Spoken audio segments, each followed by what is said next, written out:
I've Facebook's been pretty monetized. I think that the boomers have just discovered short form video content.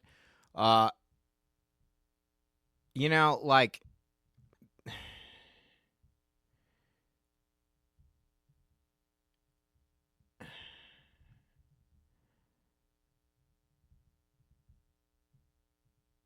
this is like wow. Popular comedian reveals brother stole millions from him, hid the cash in spaghetti sauce. Like, come on, man.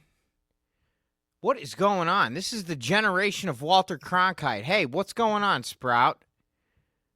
This is what we're fucking left with. This is what they're feeding our parents and our grandparents. Oh my God, Justin. Kurt Russell just detonated a nuclear bomb on Jimmy Kimmel, and the fallout left him speechless. One toxic joke on live television was all it took. Kurt is now demanding serious consequences, but ABC just dropped evidence that completely rewrote the story. What happened next shocked everyone in the room. Full story in the comment below. Let's look at all the shit that they're being fed. Viral celeb US. God, our entire fucking ecosystem is just our information ecosystem is literally just the shit that they used to sell at supermarket counters. But now it's like this is oh, Valenti had a live right now? I love that guy. Yeah, God, it's so bad. I don't even want to read this article. It's like this is the kind of shit. Look, see, this is it. IlluminatiWatcher.com. Boom. This is what the wealthiest.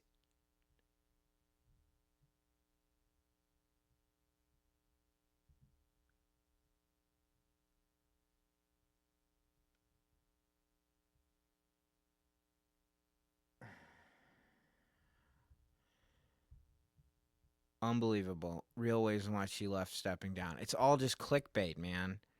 How many fucking Jimmy Kimmel? What is their obsession with Jimmy Kimmel?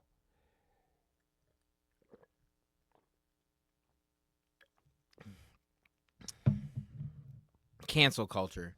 Snickers removing beloved dick vein. Okay, that's kind of funny. This is it. This is it. Oh, look at all this AI.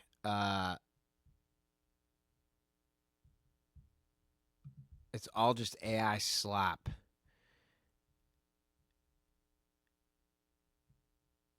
Princess Cruise TM Jack Terry. Yeah, seriously. Oh my fucking God. If I see another goddamn.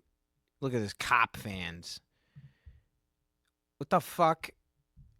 What is this shit? Oh my God, dude. This is such slop.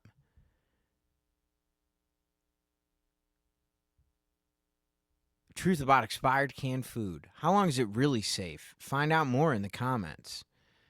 What is this shit, dude? Did you know that cremated bodies don't? And that's it. That's it. That's the whole post. Are these people fucking high? This is the kind of shit that your parents are watching.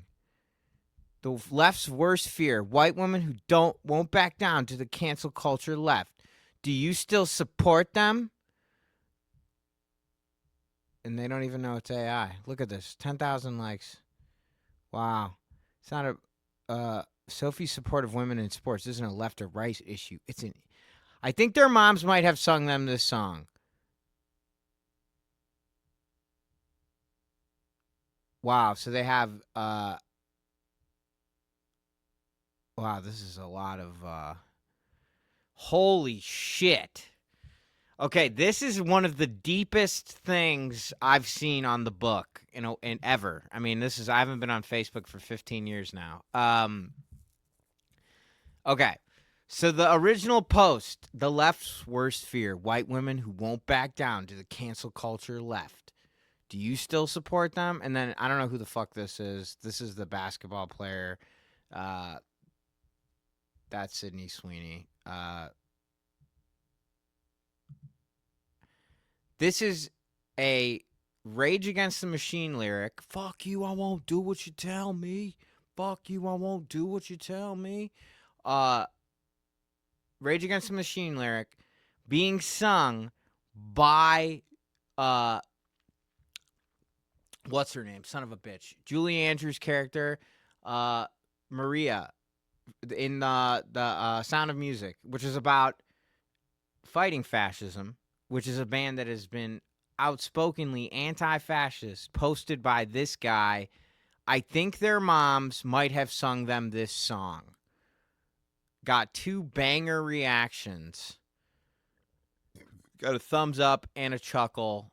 Is this guy confused or what? Gregory, do you not understand the fucking contradictions?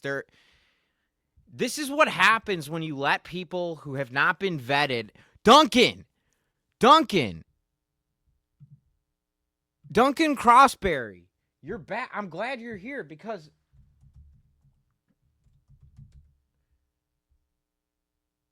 Duncan, you gifted a sub. You gifted a sub. You were the first person to ever gift a sub on our channel. So I was waiting for you to come back, and I'm going to make you a watercolor. Okay? I'm going to make you a watercolor because you gifted a sub on our channel, which meant the world to me. And you're the reason why I have this Twitch thing up, because I didn't shout you out for gifting the sub because I didn't see it because I'm on this third-party thing, which is actually a pretty good thing. But, okay, good. Good. I'm glad you're here, Duncan. I'm relieved. I was like, holy shit, dude. And you can see our wall. It has a lot of good art on it. Well, I don't know if it's good, but I've made a couple drawings for a lot of people. I have one up there for Sprout for helping us fight a bot. I got one up there for Ept Up Nation because shout out to Gary, Indiana. I have one for our friend Claire Elena. I have one of David Lynch. I got one of Pom Pom Perrin dead on a pool table. That one's a personal. Art looks hip as fuck. Thanks, Duncan. I don't know. I feel like a derp lord. I feel like a loser right now, but it's because of personal problems. But anyways, at least I'm not on Facebook. I can't tell if it's AI slop. I only know Sweeney. Who are the other two? Yeah, I support all that have common sense. Yes, they are women full of plain old common sense. Thank God there's a thumbs up, fist, peace sign. Still women out there like that. Right conservatives with more common sense than you could ask for. Amen, Almighty Father, God, Jesus Christ. What the fuck? Common sense artwork. Look at this. They missed the finger. The whole point of the Sistine Chapel is the fingers touch. They're supposed to touch. You couldn't even get the AI prompt to make the fingers touch? What the fuck is going on? Common sense artwork. Thank you, Brian. Why does your face look like a catcher's mitt? Oh, it's not your face. Look, this is his updated cover photo. Wow. Fucking banger, dude. What? Somebody get these people universal health care so we don't have to watch them fucking pour their brains out on the internet. And I swear to God, if I see another fucking breaking Jimmy Kimmel, look at this. 1, 2, 3. 1, 2, 3, 4, 5, 6. Oh my God, she walked out. Drops bombshell announcement on camera. Francesca's cool. I think I'm going to go on her show soon. Maybe if we give Natalie Hart the Barbie shoot, she'll be the one to do it. Do it. That's actually funny. That's good. God, this is just such trash. Of course, Rob Snyder is the one comedian against Stephen Colbert. Dude, can we get some like culturally relevant commentary? It's boomer shit. If God existed and saw this, he would have smited the planet by now. Thank you, Duncan. Finally, somebody is talking sense. I can't believe I was raised in this by this generation. Mopes, dude. If you're watching on Instagram, you should be on Twitch or YouTube or Substack because those are all places that aren't infested by boomers. They're actually obsessed with Jimmy Kimmel. I don't understand the fascination with Jimmy Kimmel. I truly don't. I'm probably gonna get a copyright strike for even posting something from Jimmy Kimmel, but what are you gonna do? I mean, you have no choice. Let's see here.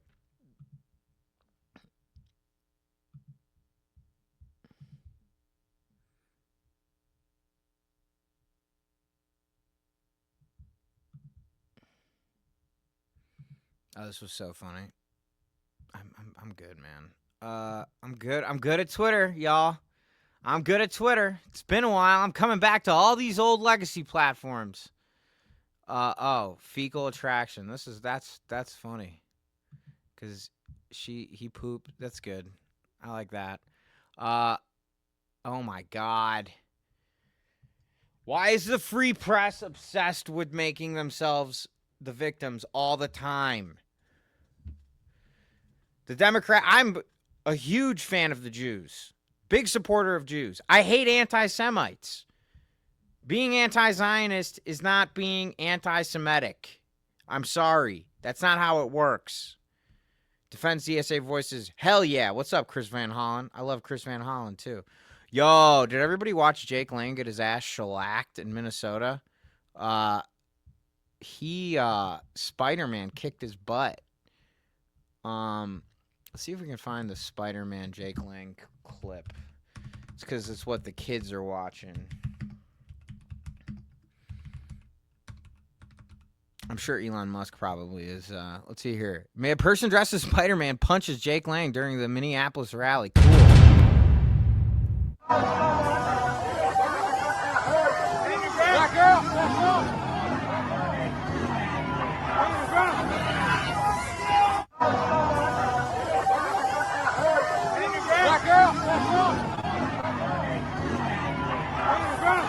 That's clean.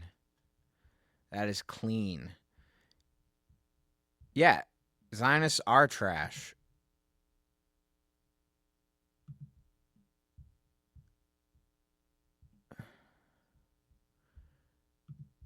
So's Jake Lang, because he's a racist anti-Semite.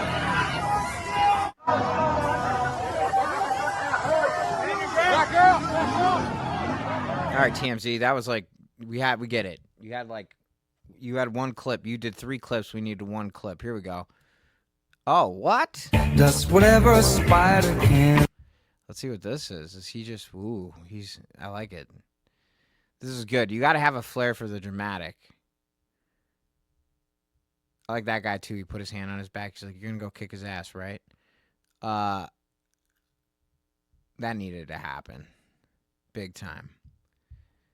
I don't advocate for political violence or whatever. He has a skimpy ass. Yeah, Duncan, he does. I do too, but I'm not a Nazi, so let's see here. I can't draw Spider-Man, but I can draw Jake Lang.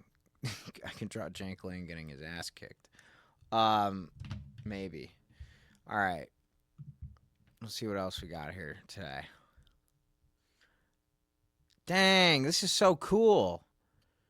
I really like what they're doing with I really like what can we get this guy can we get this guy out? Hell yeah. That's Love. His name is Billy Love. Here we go. TV airs insane ad against Barron Trump. Let's see, $10 million bounty. What?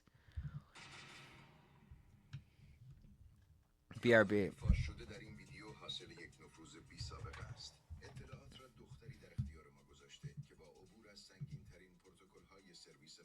Oh, the captions made it better.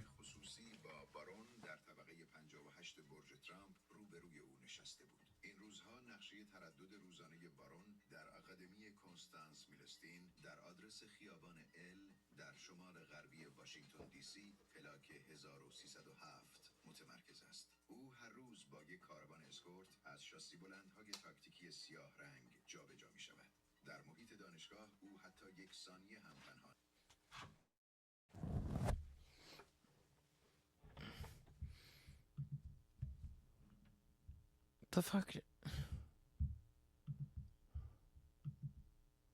What? I can't click out of what is going on, y'all? Audio. Good. Okay, that's still working. Son of a bitch. All right.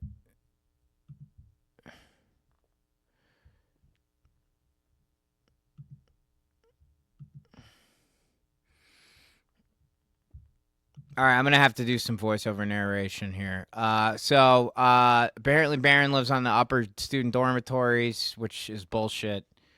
His parents pay for everything. The inside of his house is the same. Uh, it's the same shade as cocaine because he likes to think that he can just snort the world. He's got a movie theater where he sits alone.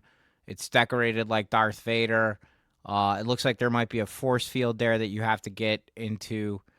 He plays FIFA and he wears the jersey of the country that gave his dad an airplane. And he likes to play Xbox. He has a Discord apparently. He's not in the Party Crashers Discord. He has FC26. I don't know what that is. It's got a Visit Rwanda thing. So I think that's Arsenal.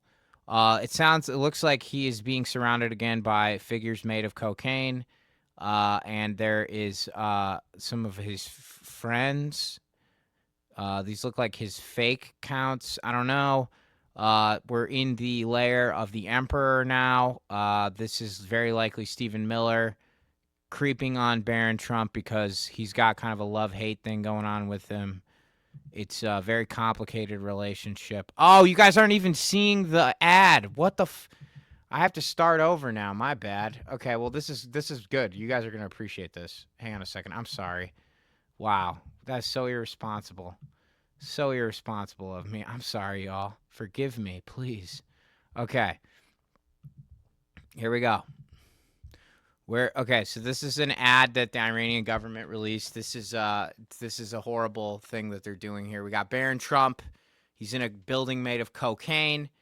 Barron is obviously the freakishly tall one whose head is not touching the ceiling, which is inaccurate. That's Trump Tower. This looks like his dorm room. Constant Milstein Family and Academic Center. Wow, they posted the address? That's messed up. That's okay. So this is Trump Tower made of cocaine. This whole entire city is made of cocaine. It looks like it's a Don Jr. dream. That's Barron Trump, Iranian AI Barron Trump, which he's sitting in a room. Looks like a lot of NPCs that his family hired. There's some Secret Service agents that are dressed like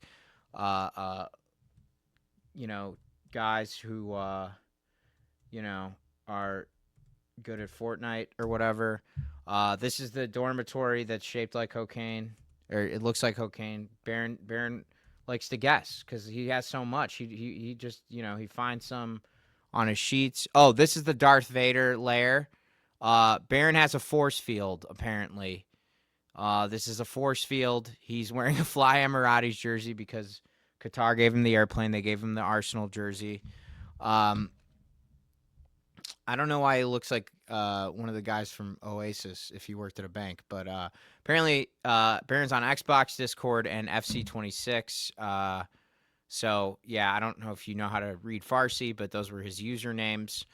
We're back in the that guy's an NPC. Oh, these are his Finstas, maybe. Liam Carter. Wow, he's got a LinkedIn and an Instagram. This is Stephen Miller's lair. He's looking at Barron because he thinks Barron's really hot. Stephen Miller's taking some time off gooning to look up the first son.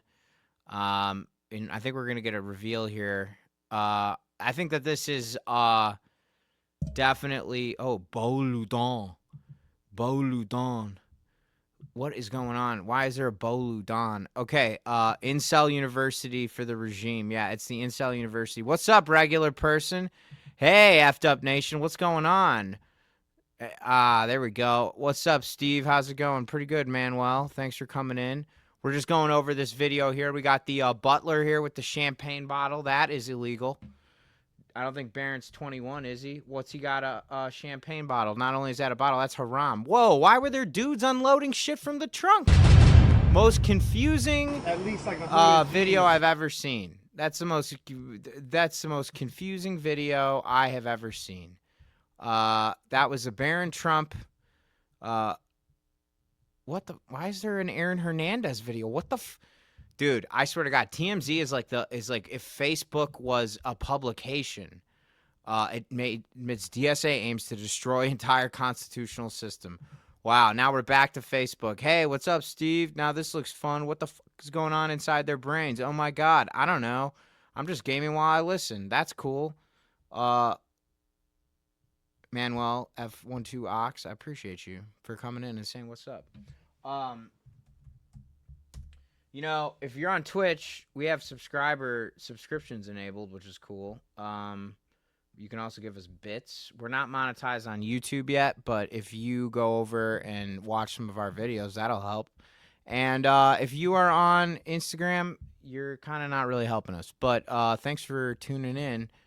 Substack, you can obviously do that, but I don't know anybody on Substack. I got 124 subscribers there. We got 28,000 on YouTube, though, which is cool. So, yeah, let's see. We did a little bit of Facebook reactions. We've got some news here about Barron Trump. I want to talk a little bit about Gaza. Okay. Very cool. Argentina's got a march going on right now. I've been to Argentina. Very cool. Wow, look, Sweden's got it too.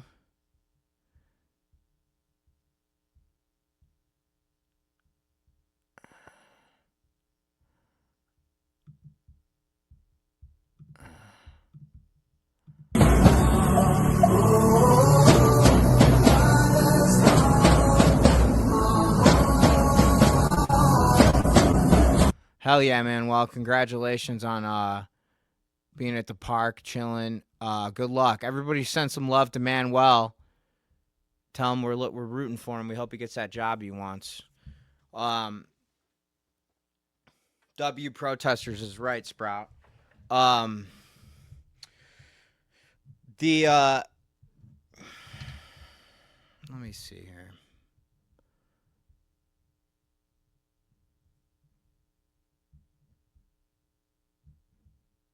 Oh my gosh. Look at this shit.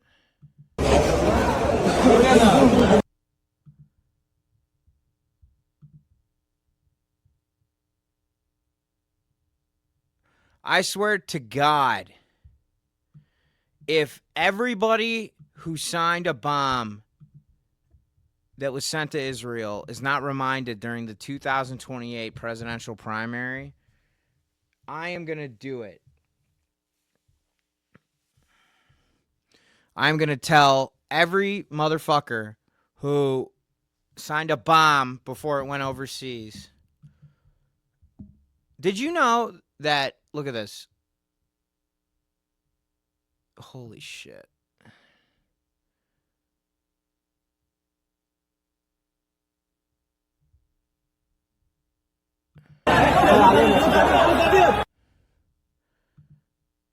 This is why I can't do this on TikTok, because they would ban me immediately. So apparently they bombed a mosque, and this Twitter user makes a very good point, which is not only are they targeting civilian infrastructure, but mosques have a lot of different records, like death records, marriage records.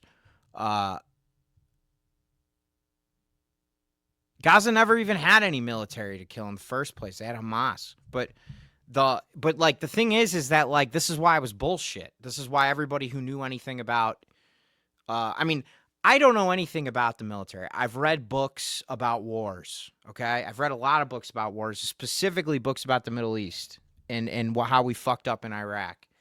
And the biggest thing we did in Operation Iraqi whatever the fuck, basically that was like Operation Bibi Netanyahu won. What's up, chicken? Thank you for jumping in. I gotta make everybody who's a Valental a different. I'm gonna make them a little card. Yesterday we made cards. But basically what happens is with insurgencies, it's important to remember that when you're dealing with an insurgency, the only way to defeat an insurgency is to remove support from the civilian population that is supporting the insurgency. Now, Bibi Netanyahu, he destroyed the only viable alternative to Hamas, aka the Palestinian Authority, by funding Hamas. He went to Qatar.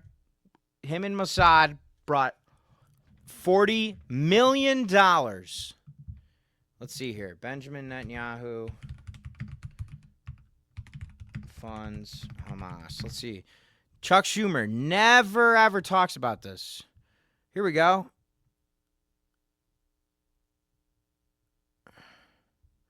This is in the Times of Israel. This is in the Times of Israel. For years, Netanyahu propped up Hamas. Now it's blown up in our faces.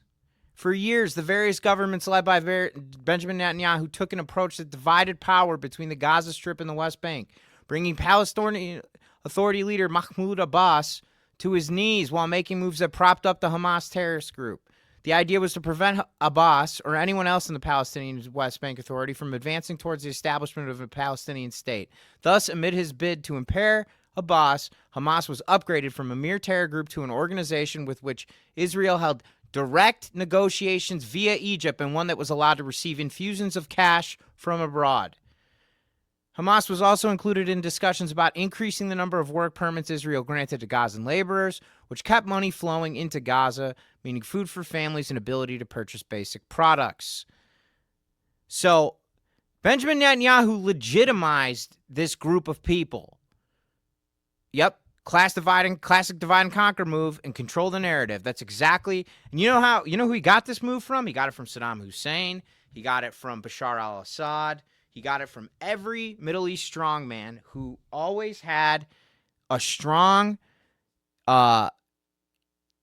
organization that the West viewed as a threat, and they always kept them just powerful enough so that the West would say, well, he's better than the other people, but they're propping him up so that he can stay in power.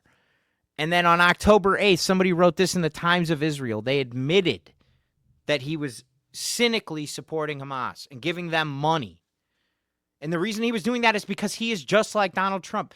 And this imperialist state is fucking falling apart. So all they're doing is they just want to maximize the power that they have and avoid going to fucking prison. Because he knows that his entire cabinet has committed war crimes. This guy is the Slobodan Milosevic of the 21st century. Mark my words, he is going to jail. And so what happened was Bibi is supporting Hamas and keeps them strong enough to do the shit that they did on October 7th. Then, literally a week later, I remember because I was in an argument with somebody who I'm no longer in conversations with. But I was getting in an argument because they're like, well, they have a right to defend themselves, blah, blah, blah, blah, blah. It's like, okay, we saw what they did with the fucking beepers in Lebanon. That did not involve invading Lebanon. They literally took out 800 people in Hezbollah and hurt a bunch of innocent people. If they wanted to get rid of Hamas, they would have done that. But instead, it was a pretextual invasion. That's what it was. They let it happen, and then as soon as it did happen, they had the Hannibal Directive, all that stuff. As soon as it happened, they went in and they're like, this is our excuse. And so then they went in and they started seizing land because they wanted to do the Greater Israel Project. It's a tale as old as time. Remember, if you ever want to counter an insurgency, the first thing you need to do is win over the support of the local population. This is the single biggest mistake in American military history that we make time and time again. We did it in Iraq, we did it in Afghanistan, we did it in Vietnam. I don't know if we did in Korea, but did in Vietnam. We should have never, but that's the problem. The problem is that the United States of America, they're always fighting the last war. You know, when we went to Iraq and Afghanistan, everybody had been training to invade countries that were under the influence of the Soviet bloc. So, not Afghanistan, not Iraq, not in the middle of the fucking desert. They were thinking about jungles. Okay? There was one battle in Vietnam. That was in a city. It was the Battle of Hue. It was actually pretty crazy. There's a good book about it. It's definitely on the Party Crashers reading list. I'm starting a Goodreads, by the way. I'm going to put all my favorite books on there so that everybody can read what I've read if you want, and you know what I'm talking about and where I get my information. Book club and military history. So, and then we're going to do a little book club video series and a little movie club too. And it's going to be fun. And you all can let's see here. Many of those wars also just turned into wars on the population as a whole. Too many races for it to be a war against insurgents. Yes, absolutely. See Reification by Timothy Buse. Okay. Thank you, Lucy. The more books read, the better. I agree. Chicken nuggies. I just want to say, Valentals, thank you so much for coming here and saying hello. It really means a lot to us. Meg is pretty burnt out because she's been doing a lot of great work to help expose there's this predator in the Chicago politics scene that she's been fighting against. You can go to her channel on Instagram and show her some love, but wish she could be here more, but definitely happy to be here whenever I can. You are good, Nuggies. You are good. The fact that you're even here is an honor. It really means a lot. Really means a lot. I'm glad I hope that y'all are liking the content. Definitely tell me more of what we can do to make it better. We're just trying to have some fun. So basically what happened was in the Battle of Hue, I think the book is by the guy who wrote Black Hawk Down. Okay, so let's go to Mark Bowden. That was it. That's a good book. Okay, so basically what happened was, if you want to set this up, how would you even start? Let's see, New York Times. Is it paywalled? I swear to God. Okay. Son of a bitch. Why can't anything just not be paywalled? Everything is a fucking ad. Continue to cite. Okay, here we go. It's Mark Bowden. He wrote this book. Okay, so this is so the Battle of Hue was crazy though, because basically it was like the only conflict where in Vietnam, hey, what's up, Paulie B? Thanks for hopping on, everybody. Battle of Hue was in Vietnam. It was the only time that we had to fight in a city. Okay? So basically what happened was the city is like really old. It had 140,000 people in it. It was the ancient imperial capital of Vietnam. If you want to see where it is in the Vietnam is kind of like this long snake-looking thing, and that's where Hue is. So it's like right in the middle. Now, what happened was on the Tet holiday, which was, for those of you who don't know what the Tet Offensive was, it was this big 1968 thing where the Vietnamese basically decided they were going to do an assault on the holiday. And the United States was like, well, that's their New Year's. They're not going to screw us up. They would never fight on New Year's.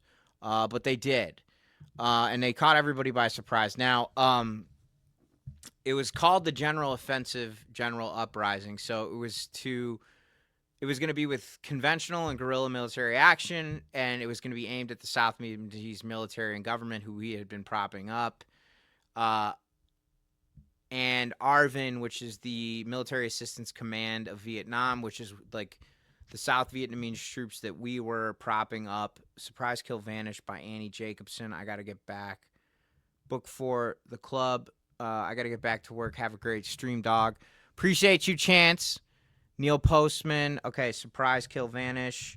Manuel, what was the David Graeber? You guys all have to... okay, David Graeber. I have to write this. Neil Postman. Let's see here. Surprise, kill, vanish. Kill, vanish. Let's see here. You love reading? That's good. Reification by Timothy Buse. Okay, this is all good stuff, everybody. Keep them coming. We're going to read all these books. I'll let you know which one I'm going to read first. That way you all can follow along. Balls as fuck. Balls as fuck. Ballsy as fuck to fight on their holiday. Love that. Yeah, I know. They did not. They were the no general fucking around crew. So the headquarters of Arvin was located at the garrison. It's pretty close to the Citadel, which is where Hui, that was kind of like the center of it. So basically what happened was on January 28th, the PAVN and the Viet Cong were tasked with attacking the city. And then on the 30th, there had been an initial ceasefire, but they basically canceled the ceasefire, and they basically invaded this town. So it's basically a city, and this was kind of this was the layout. So there was this river here, and then there was all this other stuff. There was this palace, and actually, strangely enough, the Arvin were the guys that we were supporting. They were the South Vietnamese army that was anti-communist or whatever. And then we had the United States Marines here. Now, this was weird because the Marines, marine biology, these are guys that are used to, like, fighting near the ocean and shit. So what the hell they were doing in a town, I'll never know. But I don't know if anybody will know. But basically what happened was it became so bogged down in fighting block to block that the Vietnamese. Hang on a second.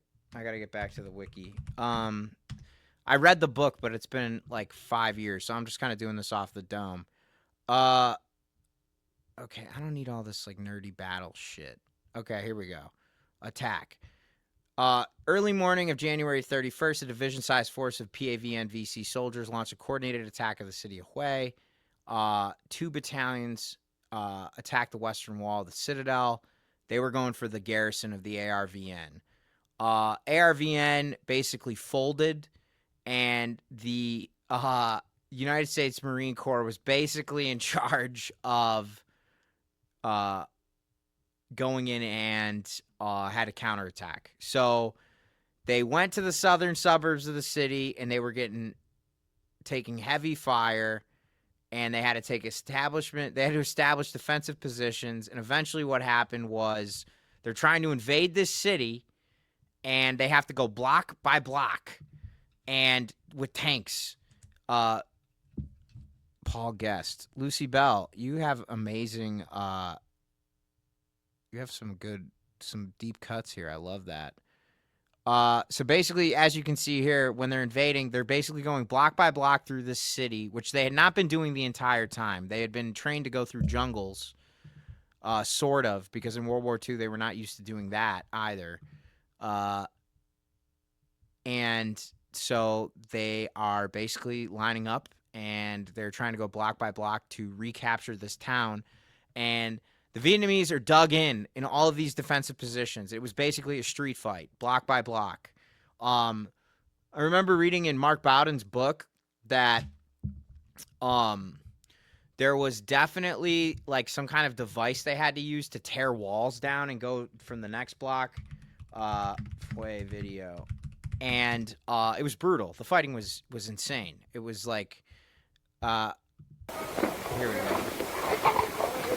So as you can see here, we got these guys. They're going through the through the city, and they're just like taking walls down, and people are just springing up out of nowhere. I don't know what the movie Full Metal Jacket was based on, like what battle, that end battle though. I think it was based on the city of Hue, where they have the one sniper up in the tower, and they're like going block by block with the tank. In Full Metal Jacket, that's like the last set piece of the movie. They're hiding behind walls. It was a nightmare. It was the worst possible scenario. This battle. We took massive casualties. The Viet Cong sapped a ton of our strength in this battle. The Marines fought so hard. But just like the rest of the soldiers in Vietnam, they were just left out to dry because Washington, D.C. didn't know what the fuck they were doing. The whole entire metric for success in this war was basically body count. Um, yeah, homage to Catalonians. That's good. We'll definitely read about the Spanish Civil War. I went to Ronda. It's a really good. There's this huge bridge in southern Spain, and it's basically where the fascists threw a bunch of Spanish nationalists. Those were the good guys in the Civil War off the bridge, and then the good guys then threw a bunch of fascists off the bridge. It was pretty cool. It looks like something out of Lord of the Rings. I'll pull up a picture of it here in a second. But as you can see, like, these guys are just basically going to the center of this city, fighting their asses off. They're left with very little resources. They have no equipment to take a city. They have no equipment to take a city. They were not prepared for this in the least. And then, despite this, okay, despite this massive failure of not of the Marines that fought the battle, but of the strategic minds who were supposed to be supporting them, everybody sent to Iraq to fight in the city, and no one knows what the hell they're doing. I mean,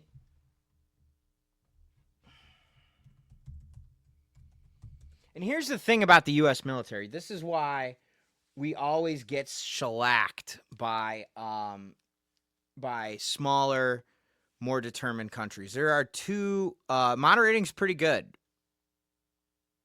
What's up, Satali? I don't know if I said that right. Moderating's pretty good. We had a bit of a bot problem. Sprout jumped in and took over. Got a field promotion.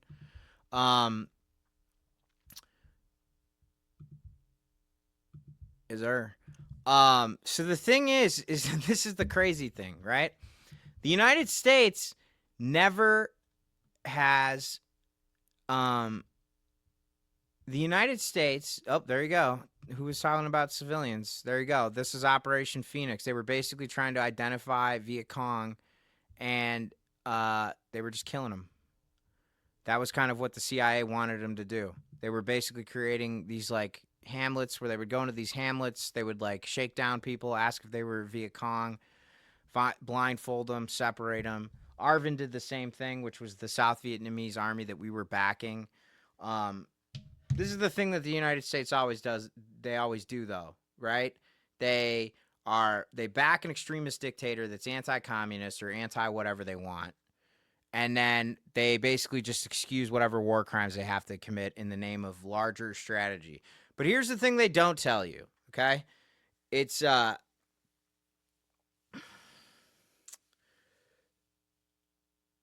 W Sprout, Mama Avocado. Basically how they train ice, by the way. Yeah, exactly.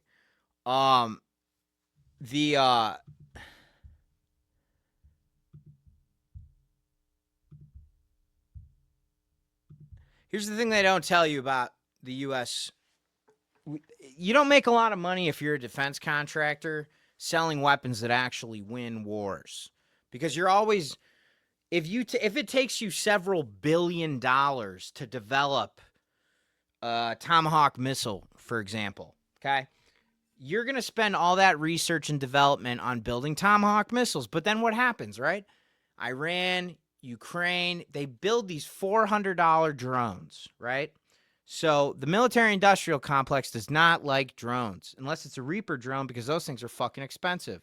So what you do is you incentivize military contractors to continue to build these legacy products that they spent a ton of money on R&D on, right? Because you got to, like, if you're building a Tomahawk missile, you have to build the guidance system, you have to build the rocket fuel, you have to build all the things that make it capable of committing heinous acts of destruction. Yep, that is how they train ice.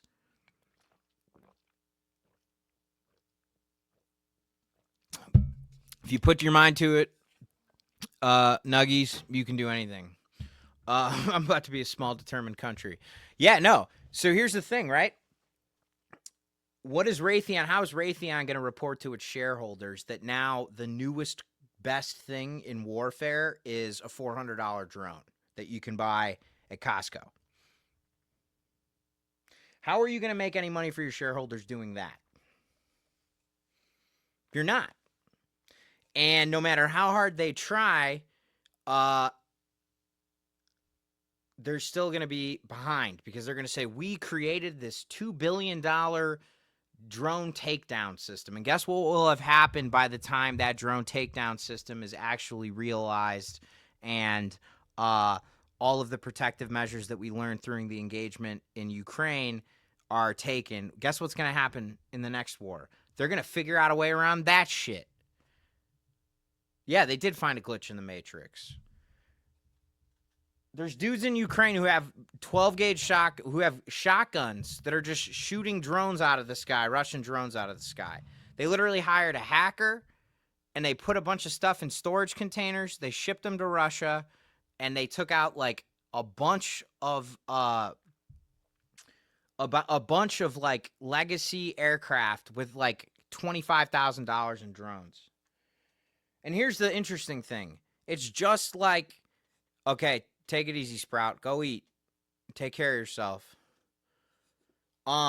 Here's the interesting thing. The same thing can be said for movie making. It's an insurgency, people. You have a phone in your pocket. You will beat Marvel if you just make movies. What's up, Stuart? Thanks for joining us. If anybody here loves Twitch, we do have a Twitch, but I don't care where you watch us. I'm just grateful you're here watching us. That's what it's all about. So yeah, I find military history very interesting because military history, everything is downstream technologically from the military. Like the internet, that was a military thing that they came up with in the Air Force in the early 80s, I think, so that different military installations could talk to each other. And then, of course, they fucked that up. Cell phones, all of it. All of it. I definitely recommend reading The Battle of Hue, though, by Mark Bowden. I'm gonna have my editor clip the YouTube. You clip that for YouTube, though. Let's go back to. Oh, here we go. This is another boomer. We're back on boomer shit, people. We're back on Boomer Book. Love it. Love to see it. Here we go. Be honest. If you and your family were invited to the White House to have a sit-down dinner with President Trump and the First Lady, would you go? Beginning of wisdom, Socrates. Look at these 700,000 followers. Let's see what they're trying to sell here. Oh, this is big stuff right here, everybody. Meta Facebook removed unpublished Thinking Humanity Facebook page with 7.2 million followers. Mom left in shock as 4-year-old boy brings home a baby deer friend from the woods. Wow. George Clooney shares why he gifted 14 of his best friends $1 million. They are literally being force-fed fucking moronic shit. Here you go. Health. Let's see. I bet you $50 this leads to some kind of ad. Let's see here. Later. I don't need Thinking Humanity.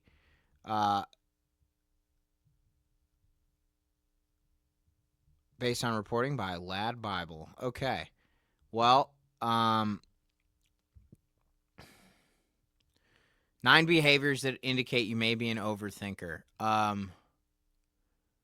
Look at this. Here we go. I knew there's always going to be some racism. It's all just Manolis Glesos, the first person to take down Nazis' flags. Yeah, he's Greek. I love that. God, dude, it's all just... Maybe this is like a legit... I don't know. It doesn't look legit to me. Yeah, no, this isn't fucking legit. Let's see here. An unmatched confidence. Can't wait to hear how fans will respond. Can't wait for the fans to sing who the... God, dude. Toxic phrases every gaslighter uses. That's it. That's the post.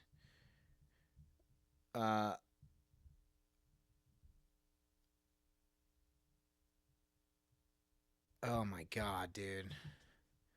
These people are morons. How many times have we seen a Jimmy Kimmel fucking breaking? The first time I watched Return of the Jedi, I wondered how we were supposed to believe that a gelatinous... Oh, this is a Trump bad joke. Friends memes. Oh my God. NBC handed out a survey asking if Monica was a slut or a harlot. The audience firmly disagreed. Firmly disagreed with what? This is the wealthiest generation in human history. This is the largest transfer of wealth. They had everything. Accent on point. I know. I have to get I can do accents. I can do different. Well, some Ukrainian soldiers post drone vids on Facebook also. Yeah, they do, chicken nuggies. More bucks, time, and it's discontents. All right. I'm writing it down. Duncan, I got to give you a picture, by the way. I don't know if Duncan's here. He gifted a sub on Twitch. It was our first gifted sub ever. If you're a fan on Facebook, we're still trying to get monetized on there. We need 2,600 watch hours in the next 4 months, 5 months. Yeah, that's gonna take a while. But I have 250,000 followers on TikTok. That was at the time seemingly impossible. So whatever. I'm gonna just keep chipping away at it. I do enjoy I enjoy streaming though. It is fun.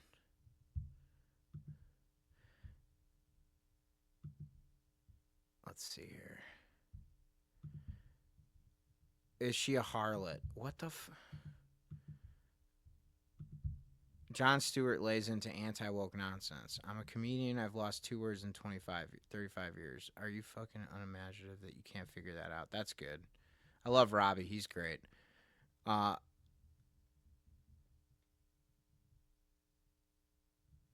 That's actually funny and true. Maybe I don't know. I don't think we're focusing on the right things. I was looking at CNN.com earlier today. Have you all seen this interview with Angie Nixon and Carol Hunt? Let's look at this. Angie Nixon is a rock star, okay? She has to put up with so much bullshit. Oh, Casey Hunt, excuse me. Look at this bullshit.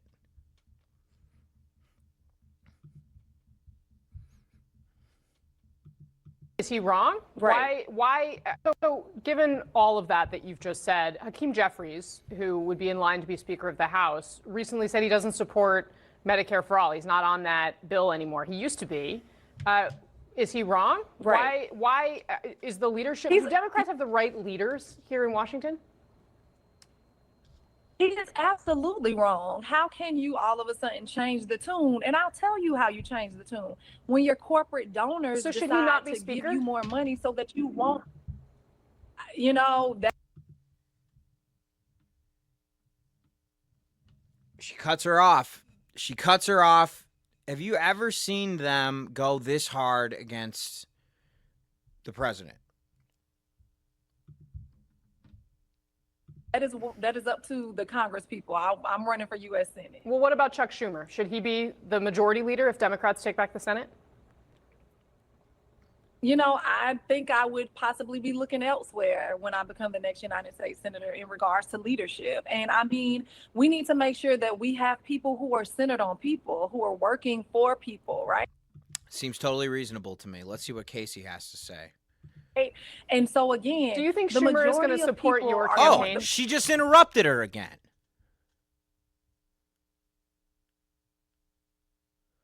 Whatever, yeah, what comes after age of spectacle, whatever it is, we're in it. Do you expect Democrats in Washington to send money to help you win?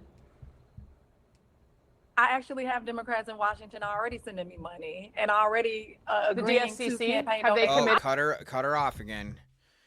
This is why corporate media sucks ass.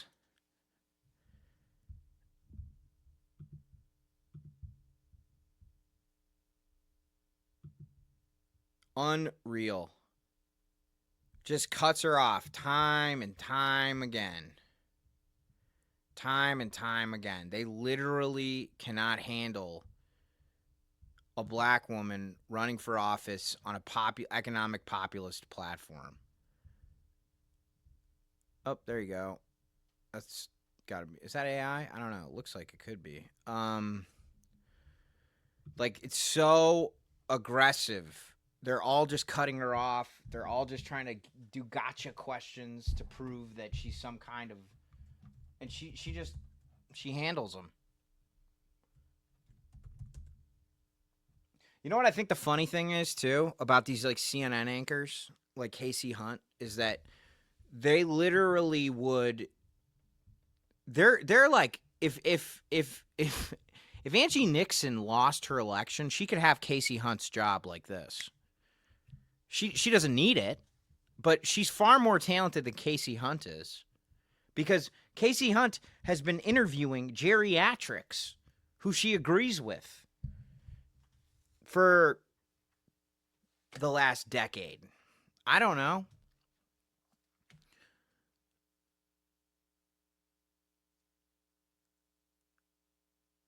Yeah. This is deep, Lucy. Yeah, it's true. It literally, yeah, it is. Oh my God. I have to hit him on this. Hang on a second. Yes. I am so glad we ran this statement by Jared before we published. It's so much looker and warmer.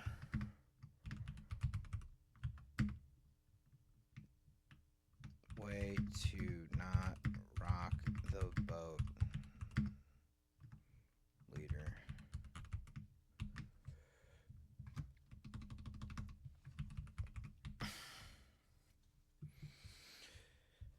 Oh, Hakeem Jeffries.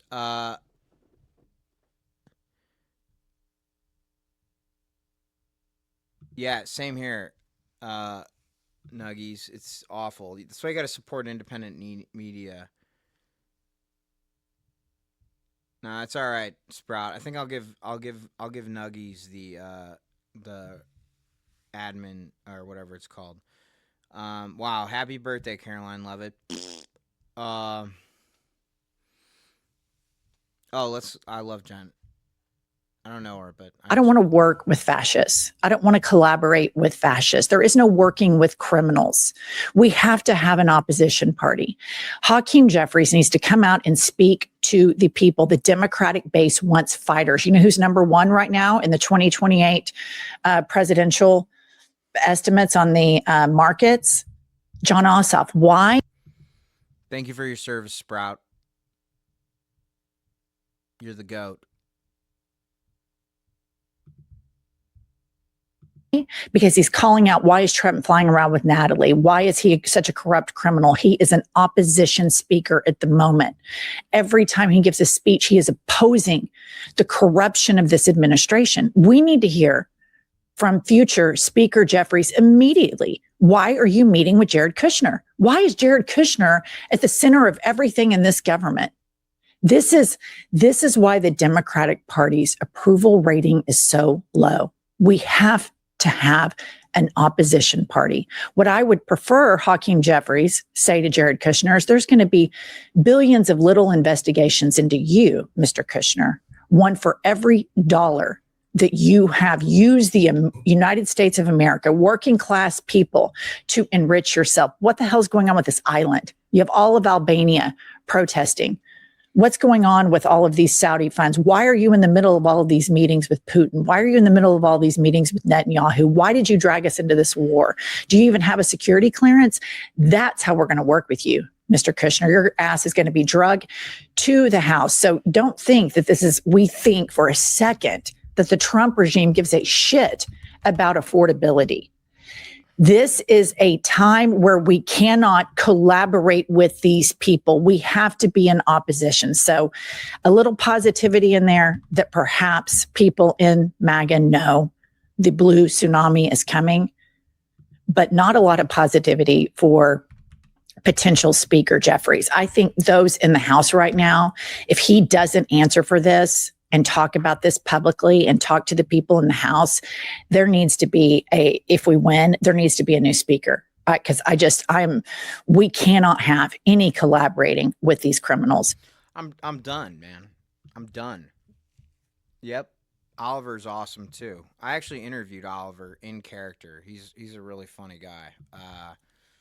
He's a good dude. He cares. I'm gonna go off here in a second just on the Democratic establishment because I think that it's great that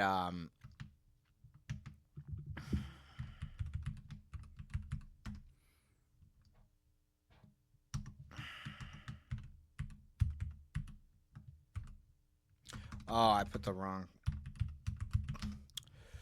So I think it's great that we're doing this thing with where we're holding the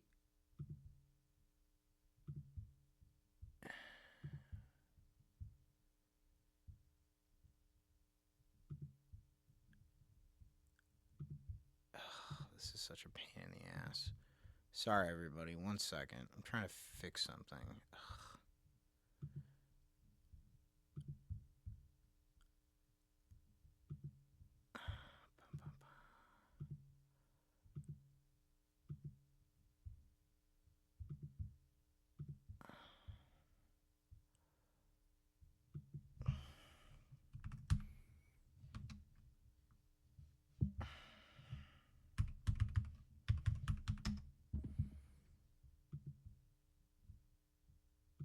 Forget it. Flamingo riot, DSA Oliver Instant post where people literally filled with bots. It was insane. People using tech and bots to make actual good candidates look bad. Actually, this is gonna happen a lot. It happened a lot in my in the primary that I was helping Kat Abu Ghazaleh. She's a friend of mine, and I volunteered to help her campaign several times. And there were not only a ton of bot armies, there was also a lot of dark money groups that were flooding social media with obvious lies. And yeah, it was all bullshit. Very disappointing. So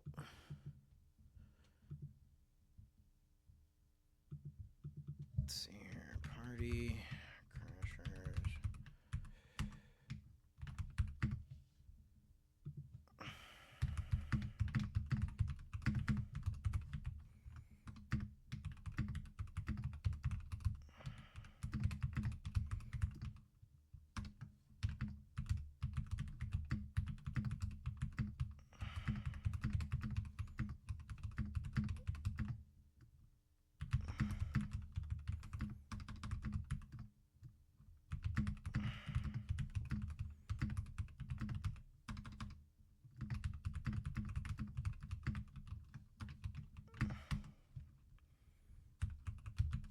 Sorry, everybody. Give me a second here.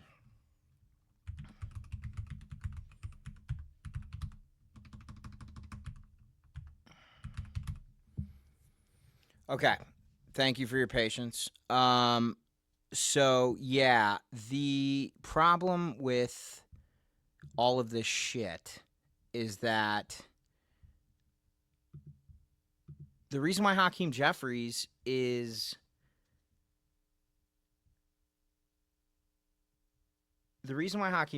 talking to Jared Kushner is because Hakeem Jeffries and Jared Kushner have the same interests, which is not fucking up the bag.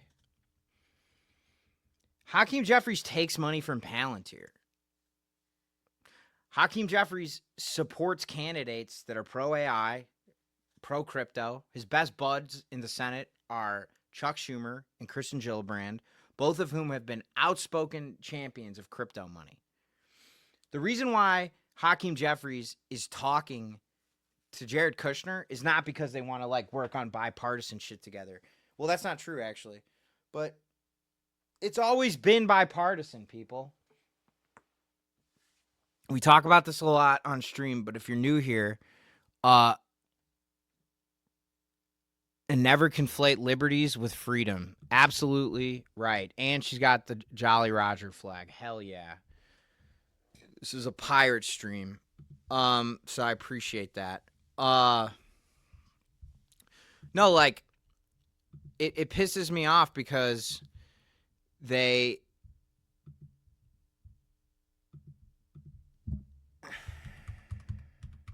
It pisses me off because everybody's like, oh, Jared Kushner, hashtag the resistance. Or Hakeem Jeffries, hashtag resistance. Hakeem Jeffries has not done any fucking thing to resist anyone. He doesn't care. Hakeem Jeffries is part of the problem. Hakeem Jeffries is part of the problem that got us here. Hakeem Jeffries is part of what I call the kayfabe generation of politics, the neoliberal economic establishment. Neoliberal economic establishment does not mean just Democrats. It means Democrats. It means Republicans. Okay. It is the neoliberal economic order that was started by Ronald Reagan and his friends, and that has continued on uninterrupted for 36 years. And it doesn't matter if it was a Democrat in office or a Republican. In the last 36 years, the rich have gotten richer, the poor have gotten poorer. And it has only been faster. That's the only difference between now and in 1980 is it only happens faster and the gap gets bigger and bigger and bigger. And Hakeem Jeffries is a product of that world. He is part of the kayfabe of politics, which is basically means that Democrats pretend to hate Republicans and Republicans pretend to hate Democrats. And Republicans do hate actual Democrats, like actual like Roosevelt, New Deal, but not racist Democrats. Oh no. My camera overheated, everybody. Give me a second. Man. It's not even that hot. Let's see if it works now. There we go. Okay, let's see if this works. Hang on a second. It might get hot again. I don't know. The thing is, though, is that politics is not fixed, but it is scripted. And Hakeem Jeffries has always been part of the generation of scripted politics, which means they make it seem like they're fighting, but really at the end of the day, the only thing that they are. Thank you, Manuel. I am speaking Firefax, and the camera can't take it. Basically, what happens is Hakeem Jeffries and Chuck Schumer are basically like professional wrestlers. They have a role to play, and they're supposed to pretend to be the foils to the evil Republicans, who are abjectly evil. The Republicans are actually evil, though. They want to make the world the Handmaid's Tale because they're all broken, insecure losers. The Democrats are equally broken and equally insecure, but they just want to make it like smart people utopia for people with like master's degrees or better and have like at least $500,000 in their 401k. That is the Chuck Schumer base, is like suburban people that can't be bothered with having to handle anybody else's pain or suffering. So yeah, Hakeem Jeffries and Jared Kushner are talking because that's like Vince McMahon, that's like Hulk Hogan and his worst villain in wrestling talking. They always were having coffee after the match, It's like, hey, I hate you, brother. And then somebody's like, yeah, you're the worst, Hulk. And then like they meet up afterwards and pat each other on the ass and say, hey, nice match. That's what it is. That's what Washington, D.C. has been up until this point. And this is the reason why Trump won in the first place, because Hillary Clinton represented that. She represented business as usual politics. And when I say business as usual, I mean business, period.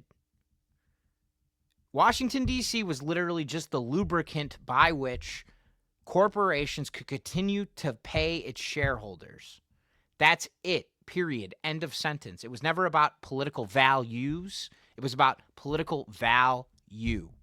And Democrats like Hakeem Jeffries, what he decided when he was very young was instead of being himself and doing the right thing by his constituents, what he decided is that he was going to win the admiration of people like Nancy Pelosi and Chuck Schumer and Kirsten Gillibrand, people who had money and power and access in the Democratic establishment where he hoped to rise.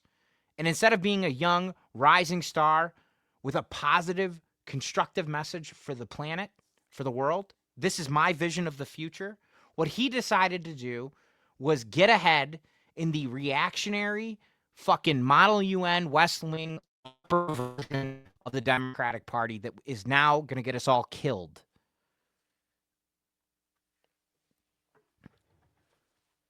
I'm so sick and tired. I'm so sick and fucking tired of Cory Booker and Hakeem Jeffries and Kristen Gillibrand and Chuck Schumer telling me how bad Donald Trump is. He's bad. He's corrupt. Your groceries are going up because of Republicans. No shit. If I needed somebody to narrate my fucking problems for me in a compelling way, I would tell ChatGPT to have Morgan Freeman's voice do it. I do not need elected officials telling me what is fucked up about our country. I can literally see it every single day. So Hakeem Jeffries wants to go get lunch with Jared Kushner? What are they fucking talking about? It doesn't matter what they're talking about. It does not matter what they're talking about. The very nature of the conversation is insignificant. We are at the fucking mattresses with these people. Do you not understand that, Hakeem Jeffries? Do you not understand that this is a street fight? It is a political street fight. This is an existential threat to our country. That is what your candidate ran on in 2024, the one that I voted for because of harm reduction. You said that our republic is at risk. That was the talking point of the Democratic Party. And now you are having fucking Cobb salad with the guy who is proving to be an existential threat, and I'm supposed to be excited about this? Get the fuck out of here. Get out of here. It's a bunch of bullshit.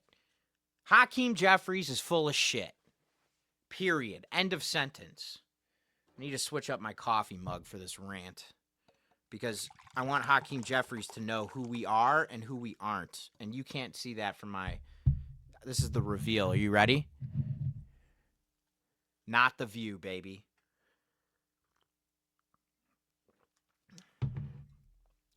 If you want to go on CNN, Hakeem Jeffries, if you want to go on CNN, and if you want to be peddled softball questions about the fucking reflecting pool, yeah, same here, Smokey. Same here. I'm fucking terrified. If this is the best we have right now, the guy who's going to get lunch with Trump's son-in-law, who's invading Albania, who's brokering billion-dollar deals with the Saudis, that's the guy that our party's cozying up to? Get the fuck out of here. What a crock of shit. Don't tell me, you know, I hate when the people who are like the vote blue no matter who people, you know, they're always like, you guys, the people on the left, you're worse than MAGA because, shut up. Your fucking hero just got lunch with Jared Kushner.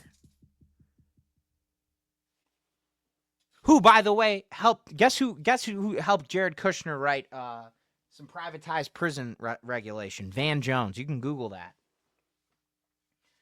All these heroes. This is what I'm talking about, though, folks. This is what I'm talking about. It's the George Carlin thesis statement, okay? It's a club, and we're not in it. That's what he meant by that. We are never going to get invited to that fucking meal. We are never going to have a seat at the table, okay? The only way we're ever going to get a seat at the table is if we get people like Abdul El Sayed and Angie Nixon and Will Donovan, Will Lawrence and Donovan McKinney and people that are in swing states fighting against fascism in swing states so that people in swing states like Alyssa Slotkin and Kirsten Gillibrand, who's not in a swing state, can't get together and say, well, Zoran only works in New York City in the commie corridor. No, it's bullshit. That is absolute bullshit. Everybody needs economic relief right now. Everybody needs economic relief right now.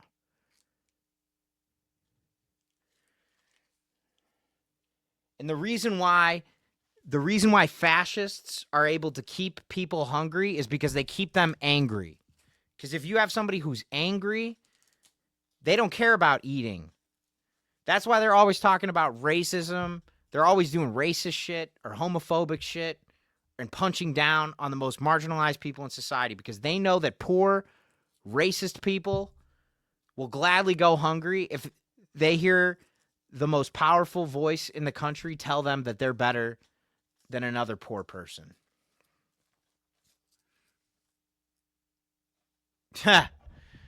Yeah, there you go, Lucy. This is good improv, people. Cobb salad. Where's that cyclospora bacteria when you need it? That's real. So yeah, that's the thing I'm gonna ask everybody to do right now. One, if you want to go to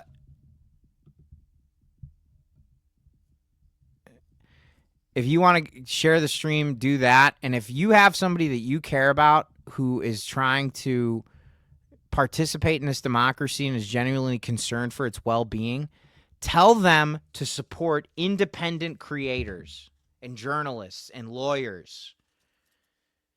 Do not listen to the news, because the news is literally just the ring. When I was talking about politics being professional wrestling with the legacy Democrats and the legacy Republicans and all the guys that got to tickle Newt Gingrich's balls on the racquetball court, they don't give a shit. They are not equipped to deal with this, because basically what happened was there was like a subset of the American population in the 90s that was just obsessed with politics. And other than that, no one paid attention. Okay? Other than that, no one was paying any attention. But now everyone is paying attention because they can't afford not to. You have to be paying attention right now, because literally every day for people is you wake up, you don't know if you're going to have food, you don't know if you're going to have health insurance, your credit card company's calling you, you have to reset all your passwords, you don't know if your phone's fucking charged, your location is being shared with Flock, and then it's also being shared with Build-A-Bear, and you don't know how you're going to get home because the bus is always late because they've privatized public transportation, and no one can not pay attention to what's happening right now. So the only thing everybody is doing in order to avoid what is happening on a regular basis is scroll on their phones. And the people responsible for it, the people who are responsible for fighting back and stopping this, the Hakeem Jeffries of the world, are relying on you to be upset about Jimmy Kimmel and the canoeist who defaced the reflecting pool, or didn't. That's what they want you to talk about. They want you to talk about a $15 million fucking reflecting pool instead of $600 billion that is going to be earmarked so that we and Israel further deepen our codependent relationship with one another. They don't want to talk about the Kushners and how corrupt they are. Okay, ABC can't do it. CNN can't do it. Washington Post can't do it. New York Times can't do it. You know why they can't do it? Because they got big-ass buildings that they have to pay rent for. They have big-ass buildings they have to pay rent for. They have huge expenditures. They have whole-ass staffs. And I'm not saying that journalism is bad. I'm saying it's great. It used to, I mean, I don't know. Was it? Maybe. Yeah, I guess. But they've certainly failed us. They've certainly failed us in this moment. They are failing us actively. When I see the headline on the nightly news is the reflecting pool Olympian is acquitted, that's fantastic. I'm happy that guy got acquitted. But guess what? The guy fucking went into the reflecting pool and was being prosecuted by Judge Box of Wine, who used to be a Fox News anchor and has had more fucking Botox in her face than Larry Ellison. I'm sorry, that is not an existential threat to our country. The weaponization of the Justice Department, maybe, but there are far more pressing examples of that. There are protesters in Minnesota. There are protesters in Texas.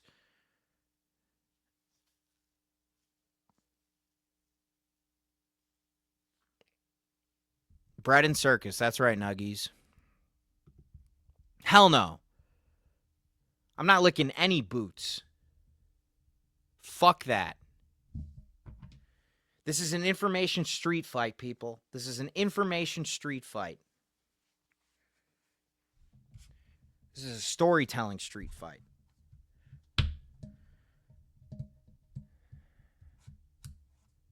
It's exhausting, though.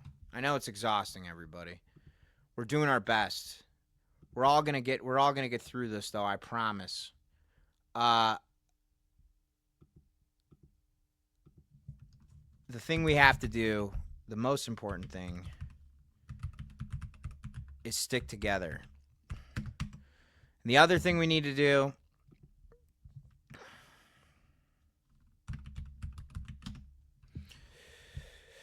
we need to rely on our community.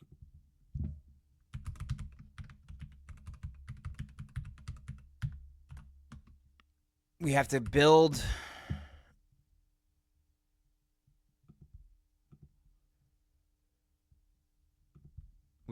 a version of the world that we want to see, because if we don't do it right in front of our faces, we're cooked.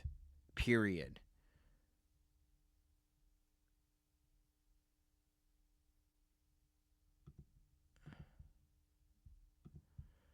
Yeah, no, that doesn't surprise me in the least. It doesn't surprise me in the least. I'm trying to get an appointment with the EEOC right now, and because I have an ADA diagnosis, and it's kind of a long story with my past employer, but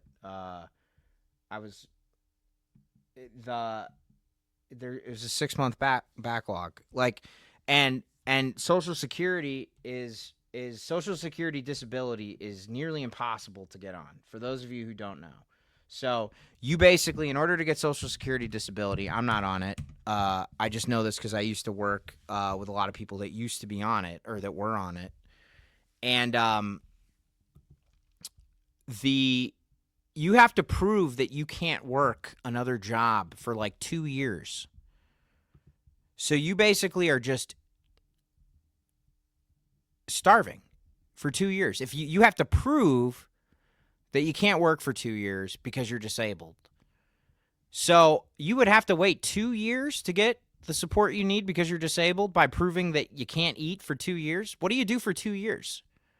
What do you do for the 2 years it takes you to it's obscene.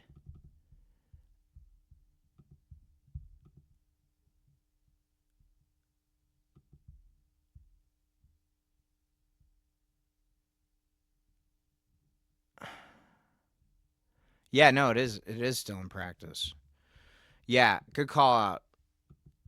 We do need to do a better job with that. It's another issue we have to add, but it's an important one, because here's the thing. This is the code, okay? This is the code, all right? You have to have a code, first of all. But you have to comfort the afflicted, and you have to afflict the comfortable. Period. End of sentence, okay? You always punch up.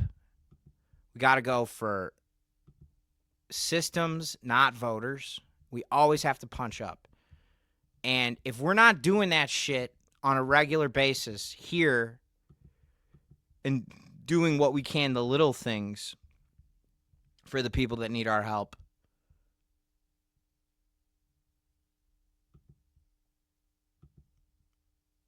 we're all going to lose.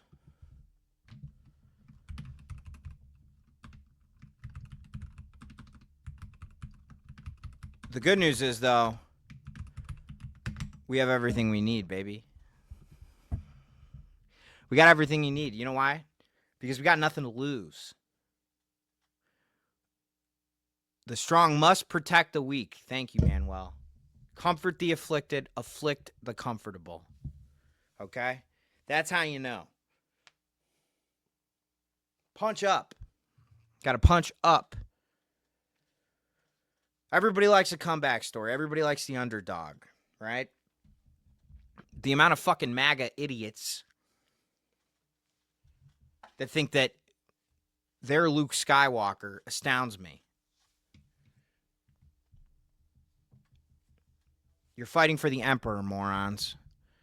You're stormtroopers. Fucking dildos.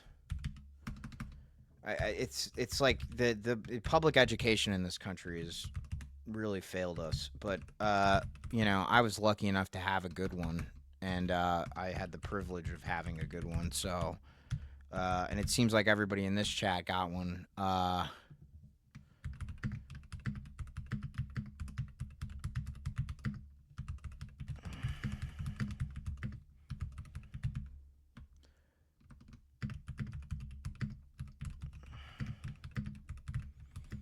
Sorry, I have to hit this person back.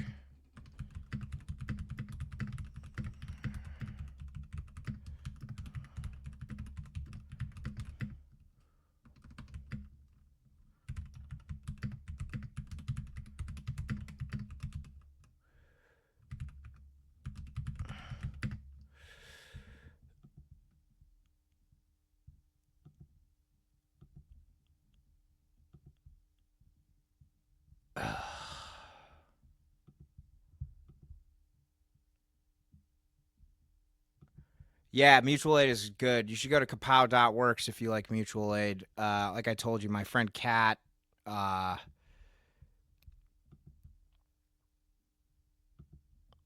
she does good work with that mutual aid stuff. She made her campaign office a mutual aid hub, and now she's helping other campaigns do it, which is pretty cool. So yeah, I just got this email. It's really throwing my day off. Sorry about that, folks. Yeah, Fox News propaganda has definitely harmed the country, but you know, all news is propaganda to a certain extent. Okay, like corporate media has harmed the country.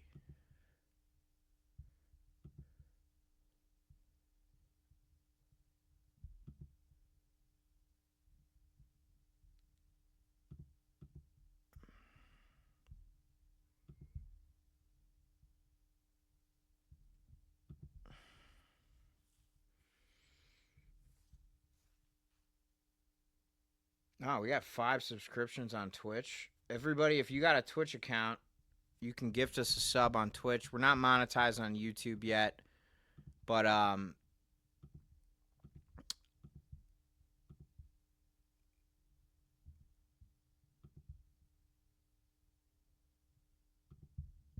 we're gonna set up a buy me a coffee, I think, or something like that. But hey, I gotta go take care of some business. But thank you all so much for joining us. I really hope that you enjoyed me popping off on Hakeem Jeffries there at the end. I'm gonna have my editor Chris clip that. And then, yeah, please be sure to join us. There are a million different ways. We're at twitch.tv/Party Crashers if you want to drop a sub over there, or just share our stuff with somebody that you care about if you think it's worth sharing. I'm kind of new to this streaming thing, but I've been doing comedy in Chicago and on the internet for 15 years. I'm in the Screen Actors Guild. So, yeah, this is just another one of my little adventures. Sprout, thank you. Thank you, Lucy. Thank you, Manuel. Good luck on the job search, my friend. We're thinking of you. We're sending good vibes. Everybody send good vibes to Manuel. Thank you, Smoky Mirror. You were late. Chicken Nuggies, always a pleasure. Valentals, you all are the greatest. Have a meaningful day, Lucy Bell. We're going to be sure to continue to advocate for disability rights, because eugenics was started in the United States of America. I have to add that on my little card. I got NIPSCO as a reminder. Yeah, there still are pianos. Let me put this disability. Right. I have this little Joker card here. It reminds me of what we have to stand up on business. Yeah, and we're going to do real quick. This is for the viewers. We have a modest man never talks to himself. Oh yeah, there still are pianos in the main bench of the Chicago Public Library. Manuel, 1 second. I'm gonna do a little candle here for you, just to help you with your job search, because right now I don't have a job, so I know what that's like. But this is my job. I'm just not making any fucking money, but that's fine. I'll get there. Don't worry about me.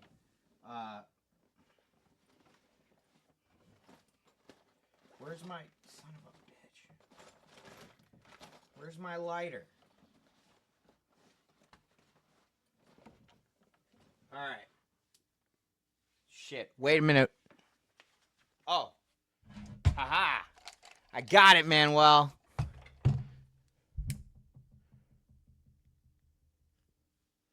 Modest man never talks to himself. We lit a candle here for Manuel. Got Patrick Stewart on the candle. Oh, you need a job too, Sitiali? This is for all the people looking for jobs in the community right now. We got a candle lit.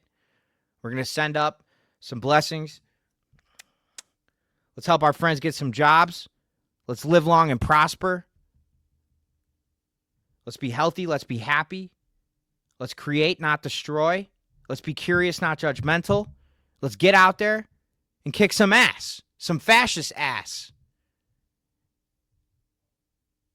As Afro Man once said, everything's going to be all right. So sell your dope. Let's go do good things, people. Let's get out there.